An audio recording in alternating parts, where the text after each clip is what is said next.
Sono ben 106 i titoli di film, tutti lungometraggi di produzioni importanti, sostenuti dalla Regione Veneto attraverso la Film Commission del Veneto a partire dal 2020, anno in cui è nata, e alla mostra di quest'anno sono 5 i film presenti nel programma ufficiale del festival.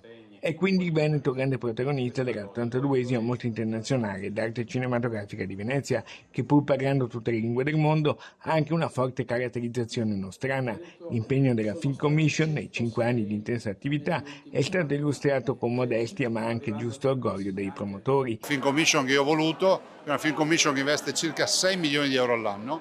Ricordiamo, abbiamo intercettato anche fondi comunitari. E cos'è la Film Commission? Intercetta le produzioni cinematografiche, parla con i produttori, parla con i registi e dice: se venite in Veneto a girare i vostri film, a girare le vostre serie, noi vi diamo una mano. Questo vuol dire che poi in TV, nei cinema, vedremo i paesaggi del Veneto, vedremo storie del Veneto, vedremo territori che sono i nostri territori e ne vedremo un po' di meno di quelli degli altri. L'ho voluto con forza, non ce l'avevamo, eravamo assenti nel mercato cinematografico, oggi lo siamo e i cittadini cominciano a vedere produzioni in TV, pensi alle serie, piuttosto che ai film dove si intravede, si vede il paesaggio veneto e anche nei migliori dei casi storie del Veneto. Vogliamo far sì che la nostra regione possa mettere nelle condizioni ideali chi vuol venire a realizzare produzioni in Veneto, riuscendo anche così a valorizzare le nostre bellezze paesaggistiche, le nostre eccellenze culturali e le capacità dei nostri professionisti. Siamo sempre più convinti di avere una strada che ci vede con delle grandi opportunità e la Film Commission in questo ha fatto un grande lavoro, tanto che quest'anno abbiamo ben 5 film in concorso alla Mostra di Venezia che sono stati sostenuti dalla nostra Film Commission regionale.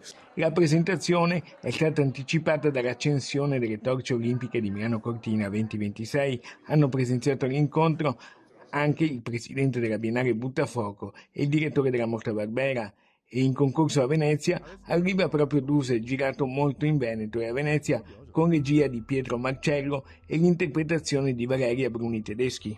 Quando si parla di cinema si parla forse un po' troppo di risorse, no? Di finanziamenti, perché ovviamente c'è bisogno anche di questo, però la parte importante è vedere la disponibilità della popolazione, il fatto che tutti coloro che sono stati coinvolti nelle produzioni cinematografiche, audiovisive, sono stati sempre aperti, non hanno mai protestato, non hanno mai contestato l'arrivo di tantissima gente, perché c'è un indotto enorme. Nel 2026 è stato annunciato proprio oggi la nascita di un fondo. Nel 2026 aprirà un fondo sviluppo, cioè la prima fase, la fase iniziale di scrittura e di preparazione dei film. Quindi sarà un fondo destinato a opere che raccontano, che si svolgono in Veneto, prevalentemente in Veneto.